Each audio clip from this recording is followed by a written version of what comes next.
L'Ukraine a perdu. Tous les politiciens le savent et le cachent aux Français.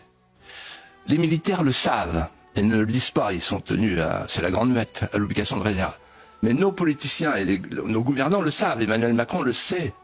Les chefs d'État qui étaient là en Normandie le savent. Biden le sait. Pourquoi l'Ukraine a perdu? Parce que, voilà les chiffres, il y a un homme sur 7 sur le terrain, un Russe sur 7 Ukrainiens.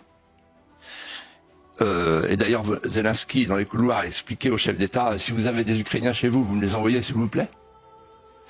Et pour les obus, c'est 1 à 10. Et petit à petit, la Russie grignote. Donc, il y a deux hypothèses. L'hypothèse la pire, on fait mine de ne pas voir que la Russie va gagner, on cache aux Français que l'Ukraine est en train de perdre, et on fait joujou moumoute avec les missiles.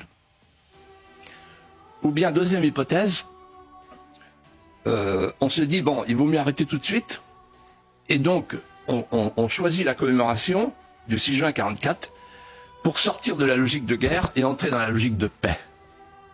Parce qu'on parle beaucoup de la logique de paix pour Gaza et Israël, en expliquant les Israéliens maintenant sont devenus les nouveaux agresseurs, etc., ce qui est complètement faux.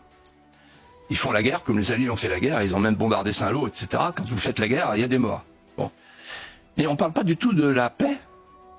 Et Emmanuel Macron arrive à ce niveau de complexité sémantique. Il n'y a que lui qui est capable de faire ça. Il a expliqué, il faut l'escalade pour la paix. C'est orwellien. Il faut le mensonge pour la vérité. Le mentir vrai d'Aragon. Extraordinaire.